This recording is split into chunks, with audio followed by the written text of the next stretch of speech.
नमस्कार, जय हिंद प्यारे विद्यार्थियों। एक बार फिर से मेरे यूट्यूब चैनल पर आपका बहुत बहुत स्वागत है। रीट परीक्षा राजनीति के शिकंजे में फंस चुकी है। लेवल 2 की बहाली पर लगातार छात्र मांग कर रहे हैं। जयपुर शहीद स्मारक पर धरना भी चल रहा है, लेकिन इसका भविष्य क्या होगा ये तो भविष्य के गर्भ में है।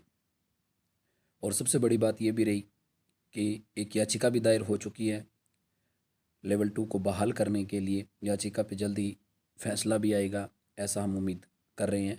तो प्यारे विद्यार्थियों, आज इस वीडियो के माध्यम से मैं आपको बात ये बताने जा रहा हूँ कि 26 सितंबर को रीट परीक्षा आयोजित कराई गई। सरकार ने पेपर आउट मानकर रीट लेवल 2 को रद्द भी कर दिया। लेकिन इसमें सबसे बड़ा सवाल जो शायद हम सबके जहन में है और सरकार ने इस पर गौर नहीं फरमाया होगा, 26 सितंबर को आयोजित हुआ पेपर जब आउट माना गया तो उसे रद्द घोषित कर दिया गया। लेकिन क्या 16 अक्टूबर जो कि कुछ सेंटर पे एक अलवर के अंदर एक पेपर दोबारा से आयोजित कराया गया था जिसकी दिनांक 16 अक्टूबर थी, क्या वो भी आउट था? उसको क्यों रद्द घोषित किया गया? ये एक बड़ा सवाल है कि सरकार ने बहुत ही जल्दबाजी के अंदर पूरे पेपर को रद्द घोषित कर दिया। क्या वो विद्यार्थी परेशान नहीं होंगे?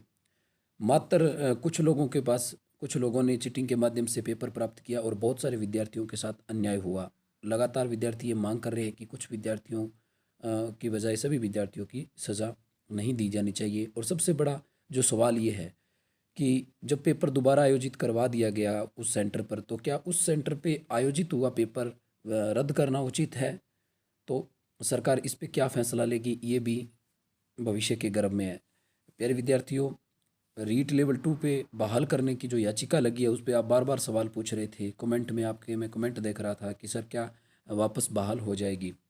तो प्यारे विद्यार्थियों, रीट को रद्द करने के लिए भी पहले याचिका लगी हुई थी, आपको उसको भी याद रखना होगा। और उसके बाद हम जो याचिका लगी है वो बहाल करने पे लगी है। जब रीट परीक्षा का पेपर आउट हो चुका था तो इस परीक्षा को रद्द करने के लिए पेपर रद्द करने की घोषणा से पहले की याचिका लगी थी।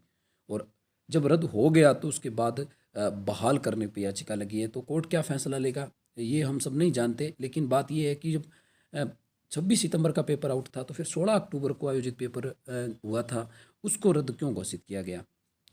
तो प्यारे विद्यार्थियों, एक मांग और भी की जा रही है कि यदि परीक्षा को बहाल नहीं किया जाता है तो ऐसे पात्रता परीक्षा घोषित की जानी चाहिए। तो सरकार जल्द ही इस पे कोई बड़ा फैसला लेगी। कैबिनेट स्तर की बैठक का भी है वो समाचार आ रहा है। तो प्यारे विद्यार्थियों, क्या होगा ये भविष्य के गर्भ में है। तब तक चैनल पर यूं ही बने रहिए। जय हिंद, धन्यवाद।